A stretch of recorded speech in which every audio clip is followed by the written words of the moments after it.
falar um pouquinho sobre o mercado de café.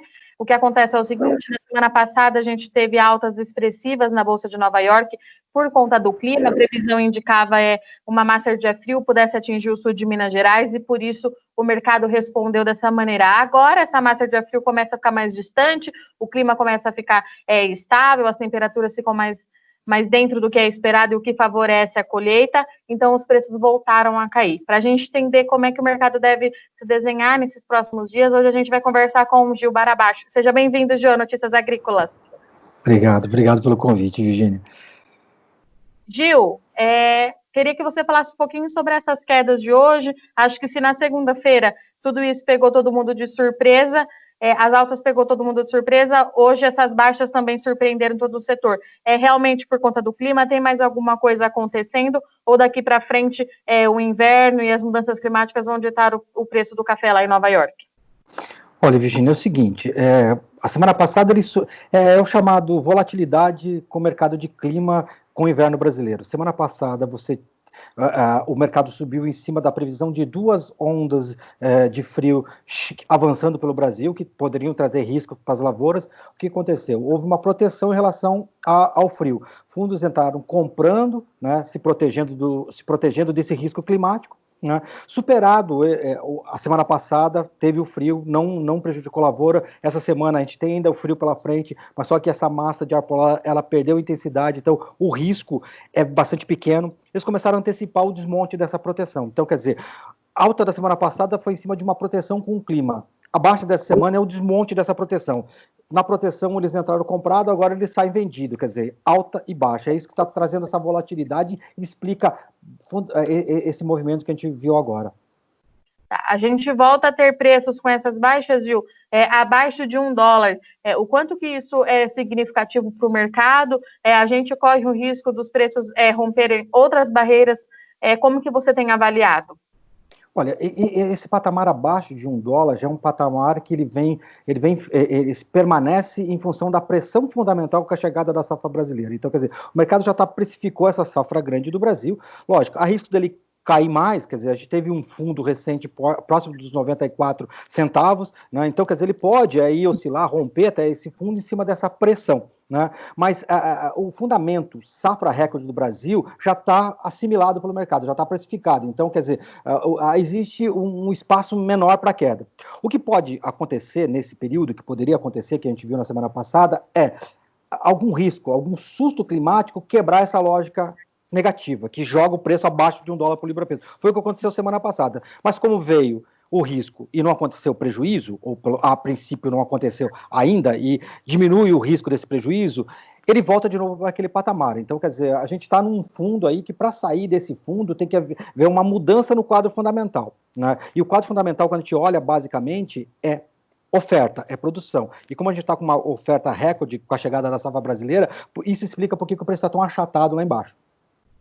Safra recorde, Gil, é uma safra que tem chamado muita atenção do mercado, muito por conta do seu volume, mas todo mundo fala também que será uma safra de muita qualidade, diferente da safra passada. Como é que as safras têm avaliado isso? Realmente a gente vai ter uma safra que chama atenção, tanto por sua quantidade e também por qualidade nesse ano? Sim, sem dúvida. Você tem volume e vai ter qualidade. O ano passado a gente teve uma safra que ela é uma safra menor em função da alternância de carga, né? Era uma safra de carga menor de arábica, então você teve uma oferta menor de arábica, né? E além disso você teve problema em relação à qualidade da bebida. Né? E tanto é que a gente teve no final da temporada, né, a valorização dos cafés de bebida boa, de bebida fina, um descolamento positivo em relação às demais bebidas. Né? O que está acontecendo nessa entrada de safra? Nessa entrada de safra, o que a gente está percebendo? Que além de você ter volume, você está tendo uma qualidade boa de bebida. Né? Então está confirmando o cenário. Você teve um período de maturação bom, você teve depois o período de granação bom e agora a colheita, ela está se desenvolvendo, a princípio, confirmando essa ideia de uma qualidade boa de bebida. Então, quer dizer, quantidade e qualidade. O que está acontecendo no primeiro momento, né? Você teve o quê? Esses preços desses cafés melhores, que estavam muito valorizados em relação às outras bebidas, ele começou a diminuir um pouco, mas ainda assim mantém. Por quê? Porque fora do Brasil, você tem dificuldade de encontrar suaves na Colômbia, suaves na América Central, e daí a demanda vem para compensar essa falta de suave, vem comprar os nossos cafés de qualidade melhor. Então, nessa entrada de safra, ainda você está num período de transição. Vai crescendo a oferta desse café, mas a demanda ainda segura um pouco o preço. Então, quer dizer, o ajuste ele é mais lento do que nas outras bebidas, né? A tendência é que, com o avanço da colheita e o aparecimento de café e o aumento da oferta desses cafés, você começa a voltar para uma normalidade. Quer dizer, aquela vantagem que a gente viu ano passado dessas bebidas em relação às bebidas mais fracas, ele tende a diminuir e vir para uma linha mais dentro da normalidade.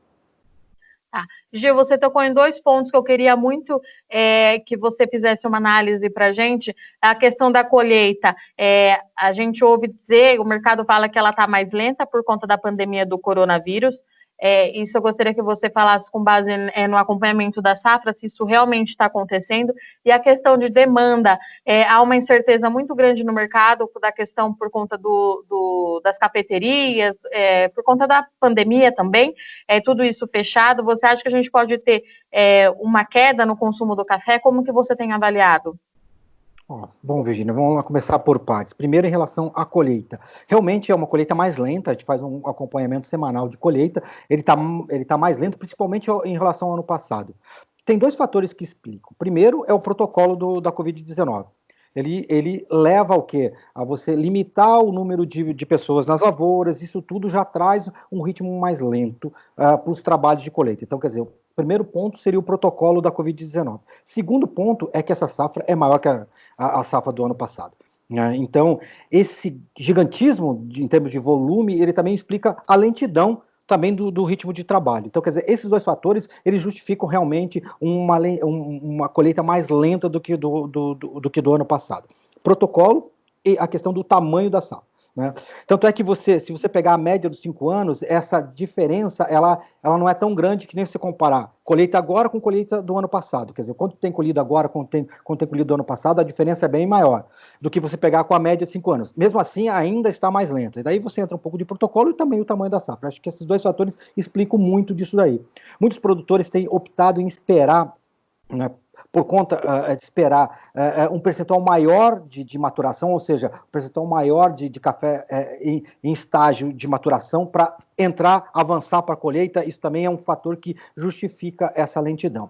Esse é o primeiro ponto. O segundo ponto em relação a consumo, né, você tem aí o seguinte, evidentemente, né, você teve uma migração, quer dizer, você teve uma queda do consumo em relação em cafeterias e um aumento de consumo de café dentro de casa. Né? Agora vamos pensar em termos gerais, se isso vai ter impacto em consumo geral de café. A princípio, a leitura que se faz é que você não vai ter queda de consumo de café. O que você vai ter? Você vai ter uma redução no ritmo de crescimento desse consumo. O consumo mundial de café ele cresce em torno de 2 a 3% ao ano. O que se espera é que ele cresça abaixo desse ritmo, a princípio. Isso é feito do quê? Queda de renda por conta da pandemia. Né? Mas, a princípio, os cenários ainda não indicam você diminuir consumo.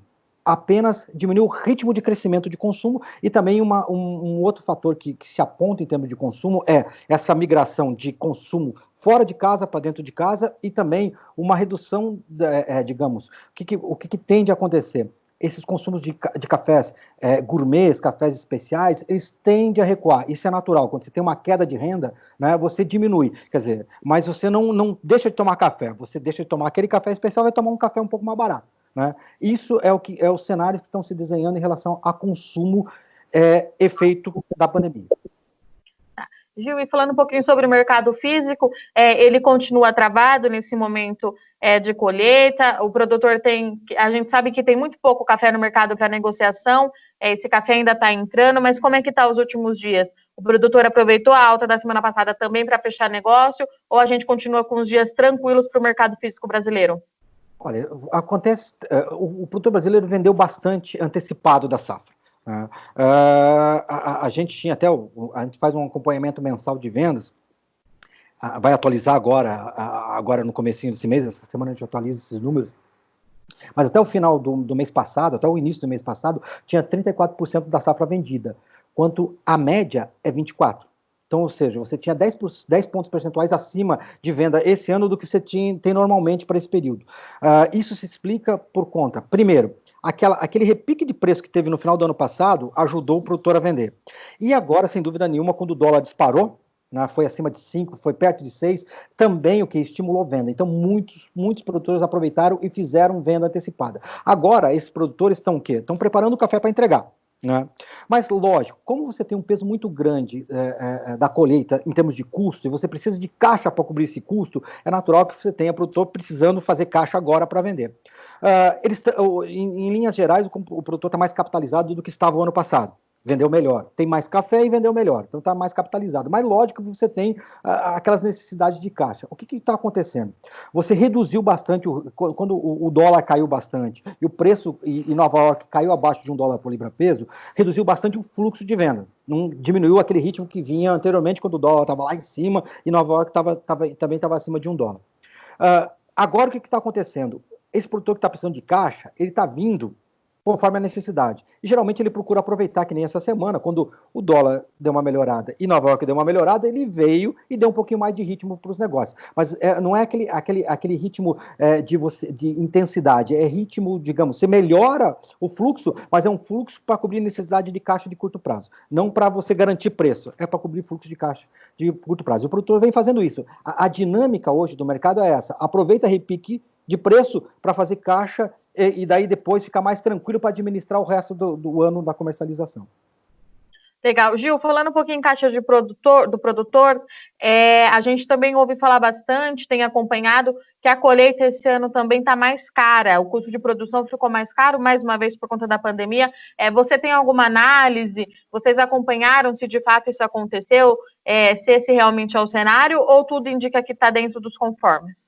Olha, sim, você tem um aumento de custo aí por conta da pandemia, porque o protocolo exige, ele te limita e essa limitação vai aumentar teu custo. Né? Então, quer dizer, teve sim um aumento de custos da pandemia. Outro fator de custo que é interessante o produtor analisar é o seguinte: esse dólar alto, se num primeiro momento ele te ajuda em relação ao preço do café, ele também aumenta o custo dos insumos dolarizados. E você tem um percentual significativo de insumos dolarizados para a lavoura. Então, quer dizer, essa equação de câmbio, que quando você olha o câmbio, ele te favorece de um lado em relação ao preço, do outro lado ele também vai te aumentar o custo. Né? Então, essa equação e essa distribuição, esse cálculo de margem deve ter muita atenção por parte do produtor. Né? Então, realmente, você teve um aumento por conta da questão da pandemia e também essa questão de câmbio. Isso é principalmente para a safra 21, né? Que ele tá, esses custos eles vão bater muito mais na hora de você fazer a conta em relação a preço e o que você está gastando para a safra 21. Tá. Gil, diante de tudo isso, a gente consegue tentar desenhar um cenário para os próximos dias? Ou o produtor, e a gente vai ter que continuar acompanhando o mercado no dia a dia para ver o que acontece? Olha, o cenário de curto prazo do mercado é o seguinte: você tem duas variáveis. A primeira é uma variável negativa, que é a chegada da safra brasileira. Isso aí joga preço, principalmente em Nova York, para baixo. Então, quer dizer, você está olhando a ICE, você está olhando ela pressionada, ela achatada.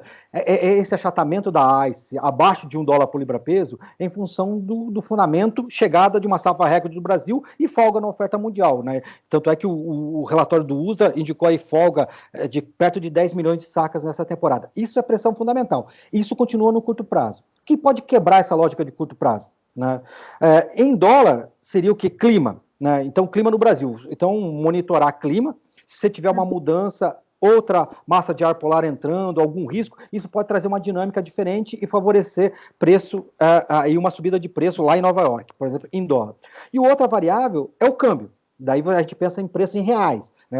Essa oscilação de câmbio, que também está muito volátil, pode gerar também alguma oportunidade. Então, quer dizer, se eu fosse produtor, eu estaria olhando a questão de clima e a questão de câmbio. Né? E no curto prazo, aproveitando essas oportunidades. Eu repique ou no câmbio ou no dólar para fazer, porque o fundamento ainda é um fundamento negativo por causa da pressão da chegada da safra brasileira. Legal. Gil, agradeço a sua participação aqui no Notícias Agrícolas e até a próxima. Tá certo. Obrigado, Virgínia, pelo convite e até a próxima. Um abraço. Outro.